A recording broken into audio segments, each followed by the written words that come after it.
สวัสดีครับผมสวัสดีครับสวัสดีครับพ่อแม่พี่น้อง FC ไทยลาวเมื่อสุขุสุคนมื้อนี้ก็มาพบมาพ้อก็บ่ต้นคือเก่าเนาะทุกคนบรรยากาศฝนตกช่วงแรงๆเนาะคือประเทศลาวสร้างชื่อเสียงอีกแล้วทุกคนสร้างชื่อเสียงไปในทางที่บ่ดีเนาะสร้างชื่อเสียงไปในทางที่อับอายขายขี้หน้าสร้างชื่อเสียงอยู่ในประเทศไทยแบบเฮ็ดให้คนลาว อับอายขายหน้าทุกคนนั่นก็คือโจรสัญชาติลาว3คนทุกคนเนาะโจรสัญชาติลาว3คนสพปากเกร็ดเนาะเพิ่นได้จับโจรสัญชาติลาว3คนทุกคนเนาะซึ่งขโมยรถจักรยานยนต์หรือว่ามอเตอร์ไซค์เนาะทุกคนส่งขายประเทศเพื่อนบ้านคือว่าส่งไปลาวอะไรทุกคนคือนายหน้าเนาะนายหน้าหารถให้นายหน้าเนาะคือว่าอยู่บ้านบ่ต้นนี่ทุกคนคือว่าตอนนี้เขากำลังนิยมรถ ญี่ปุ่นหรือว่ารถผลิตอยู่ในประเทศไทยเวฟร้อยเนาะเวฟ110ที่นิยมกันทุกคนนี่นี่ได้คันละ18,000 บาททุกคนถ้าหาได้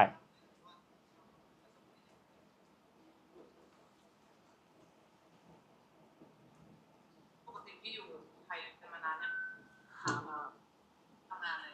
หรือว่าไม่ได้ทำแบบนี้ตลอดเลยเราก็เคยทำมันมาทำเรื่องขโมยรถใช่ครับนานแล้วไม่นานขโมยไปทั้งหมดกี่คันอ่ะ5 คันครับแล้วคันที่เรา5 คันแล้วทุกคนก่อนหน้าเนี่ยเราได้ตังค์ไหมจากที่เขาทำได้ยังไม่ได้เลยสักคันอ่ะเรื่องการบริษัทมีรถรุ่นอะไรรุ่นอะไรยี่ห้ออะไรบ้าง125แค่2 รุ่นเหรอพี่มีอะไรที่เขาเน้นๆนะครับ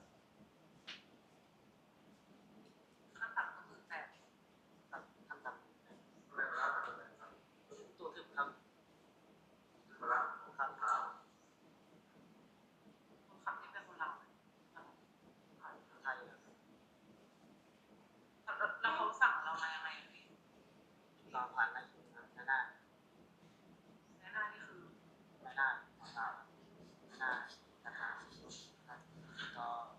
พลังต่อไปเขามีกำหนดไหมว่าต้องเอาไปกี่คันอะไรประมาณนี้มีครับเขาบอกว่าไงบ้างไม่เขาจะบอกว่ามา10 คันเขาบอกว่าคันนี้เขารับแต่วัน2 คัน4 คันเขากำหนดให้เราแล้วว่าเราต้องหาไปหาวันหนึ่งกี่คันไม่ได้ครับไม่ได้ครับที่บอกว่าที่ไหนเราจะรับซื้อจากที่ไทยนี่แหละครับแล้วก็ไปรับจ้างครับคันละ500ก็คือแต่ที่วิ่งไปขายถ้าได้เพิ่มอีกคนละ500ครับ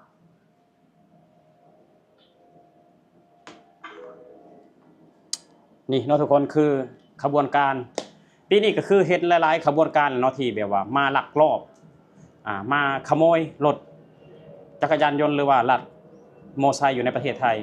คือมอไซค์อยู่ในประเทศไทยบ่ว่าแต่อยู่ในถนนอยู่ในซอยอยู่ในหน้าอพาร์ตเมนต์อยู่ในหน้าคอนโดเนาะมอไซค์อยู่ในประเทศไทยเพิ่นก็สิจอดทุกคนจอดเต็มอยู่เนาะจอดเต็มอยู่แก๊งโจรเหล่านี้ก็คิดว่ามันสิลักง่ายมันสิลักง่ายเนาะแต่ทั้งจริงแล้วแม่นบ่คืออยู่ในประเทศไทยนี่บ่ได้ง่ายเด้อบ่ได้ง่ายเนาะคือว่าเพิ่นมีกล้องวงจรปิดเนาะกล้องวงจรปิดนี่หลายกว่าเฮ็ดปวกเฮ็ดละโงกอีกอยู่ในประเทศไทยเนาะบ่ว่าแต่อยู่ไสก็มีกล้องวงจรปิดเออก่อนสิมาขโมยหรือว่ามาลักรถจักรยานยนต์ในประเทศไทยให้ศึกษาประเทศไทยก่อนเนาะถ้าว่าอยากเป็นโจรจริงๆให้ศึกษาประเทศไทยก่อนว่ามันลักง่ายบ่ทุกคนเนาะคิดจังได๋ยังอยากมาขโมยรถอยู่ในประเทศไทย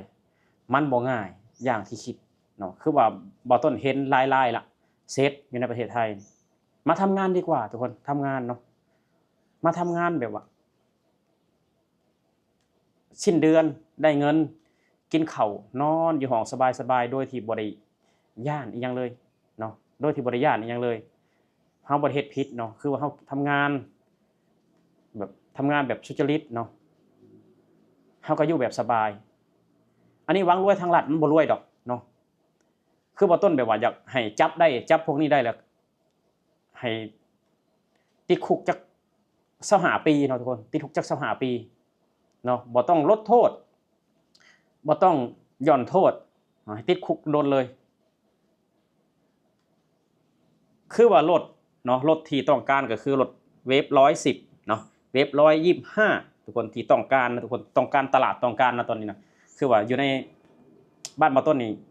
คือว่ารถเจ้าพวกนี้หลายรถที่บ่มีเอกสารนี่แหละรถที่แบบว่าคือห้องรถทวงดึงความเจริญนั่นเป็นหยังคือว่าห้องว่ารถทวงดึงความเจริญเพราะว่าเอาเข้าไปแล้วทุกคนเป็นรถที่บ่ได้ต่อภาษีเป็นรถที่บ่มีป้ายแผ่นป้ายทะเบียนเพราะฉะนั้นแล้วเฮ็ดให้รัฐนี่ขาดรายได้ขาดเก็บภาษีเนาะมอไซค์หลายแต่ว่ารัฐเก็บภาษีบ่ได้ก็บ่มีเงินไปสร้างถนนหนทางคือเก่าเนาะถ้าผู้ใดเคยไปเที่ยวอยู่สปปลาวเนาะสิสังเกตเห็นรถบ่มีแผ่นป้ายทะเบียนนี่หลายทุกคนคืออยู่ในประเทศไทยนี่ไปหาเมืองรถมือหนึงเนาะไปขี่รถเมล์ไปเลาะเบิ่งตามท้องถนนมีบ่รถบ่ติดแผ่นป้ายทะเบียนสัก2คันมีบ่ต้นบ่มีเนาะคือว่ารถอยู่ในประเทศไทยต้องมีแผ่นป้ายทะเบียนมีต่อพรบต่อภาษีให้ถูกต้องเนาะทุกคนคือว่ามาสร้างเนาะสร้างชื่อเสียงให้คนลาวแบบอยู่ในทำงานในประเทศไทยก็แบบว่าคอยเปื้อนไปนำเนาะมาขโมยรถทุกคนใจกล้าแฮงเนาะบ่ต้นเห็นตำรวจเนี่ยบ่ต้นยังย่านเลยบ่ต้นบ่ได้ลักบ่ได้ต้นบ่ได้เฮ็ดผิดหยังเนาะบ่ต้นเห็นซื่อๆบ่ต้นยังย่านเลยตำรวจไทยทุกคนมีตัวใหญ่ๆถือว่าโจร3คนนี่ใจกล้ามากเนาะใจกล้าอีหลีบ่ต้นเห็นเพิ่นนี่บ่ต้นบ่กล้าสบตาเลยทุกคนคือบ่ต้นบ่ได้เฮ็ดผิดหยังนะบ่ต้นก็บ่ได้มีบัตรทำงานถูกต้องนะแต่ว่าบ่ต้นเห็นนี่ก็บ่ต้นย่านเลยทุกคนเนาะสบตาเพิ่นก็ย่านแหละทั้งๆที่บ่ได้เฮ็ดผิดหยังเลยถือว่า3คนนี่ใจกล้าเนาะใจกล้าแบบไปในทางที่ผิดไปในทางที่ผิดก็อยากฝากบอกโจรหลายๆคนเนาะโจรโดยเฉพาะโจรลาวหั่นนะที่อยากเฮ็ดอาชีพนี้เนาะที่จะเฮ็ดอาชีพนี้อย่าเถอะเนาะอย่าเถอะเขามาทำงานหาเงินดีกว่าเขามาทำงานแบบหาเงินด้วยน้ำพักน้ำแรงของเราดีกว่าเนาะอย่าไปขโมยของคนอื่นเลยบางคันเนาะรถบางคันเขายังผ่อนบ่หมดซ้ำโจรมาขโมยเอาไปเลยเขาก็ผ่อนโดยที่บ่มีรถขี่อ่ะโดยที่บ่มีรถในมือเจ้าของอ่ะรถโดนขโมยไปแล้วแต่เขาก็ยังผ่อนเนาะมันบาปทุกคนมันบาปคือเดือนก่อนกันเนาะถูกจับไปแล้วอันนี้มาอีกแล้วมาขโมยอีกแล้วโอ้เขาสิเบิ่งประเทศเฮาเป็นประเทศที่แบบว่าเป็นโจรเป็นขี้ลักเนาะเป็นประเทศที่แบบว่าบ่อยากสู้งานอยากทำงานแบบสบายแต่ผิดกฎหมายเนาะยาบ้าก็พอแห้งแล้วเนาะยาบ้าที่ส่งเข้ามาในประเทศไทยก็จับทุกมื้ออยู่ตะฝั่งโขงเนาะหรือว่าริมฝั่งโขงจับทุกวันอันนี้คือจับโจรขโมยมอไซค์อีกคือว่าอยู่ในบ้านบ่ต้นนี่บ่ให้เว้าทุกคนเรื่องขโมยรถนี่หลายแฮงเนาะหลายแฮงคือว่าเอารถขโมยจากไทยไปเนาะรถไม่มีแผ่นป้ายทะเบียนไม่มีเอกสารโจรอยู่ประเทศลาวก็ขโมยต่ออีกบาดนี้ไปจอดอยู่ในตลาดก็ขโมยไปเลยเจ้าสิไปตามอยู่ไสเพราะว่ารถมันบ่มีเอกสารทุกคนไปอยู่ประเทศลาวมันก็บ่มีเอกสารเฮ็ดให้โจรอยู่ประเทศลาวก็จ้องที่จะขโมยรถนี่อีกเพราะมันบ่มีเอกสาร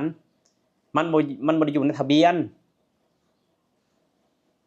คือว่าโจรอยู่ลาวนี่มักสุดแบบว่ารถเวฟ110 125นี่ที่ไม่มีแผ่นป้ายทะเบียนนี่โจรอยู่ประเทศลาวมักคนขโมยกันเกือบทุกวันเนาะถ้าผู้ใดแบบว่ามีมอไซค์เวฟ125 110นี่แม่นนอนบ่หลับแหละย่านโจรมาขโมยทุกคนเอาเข้าไว้ในห้องเอาเข้าไว้นอนอยู่เตียงบนนอนเลยอย่าเถอะพี่น้องชาวลาวอย่าเถอะเนาะอย่าเถอะอย่าไปเฮ็ดแบบนี้เลยมันสิแบบว่า คนอื่นเพิ่นสิมองประเทศเฮาบ่ดีเนาะ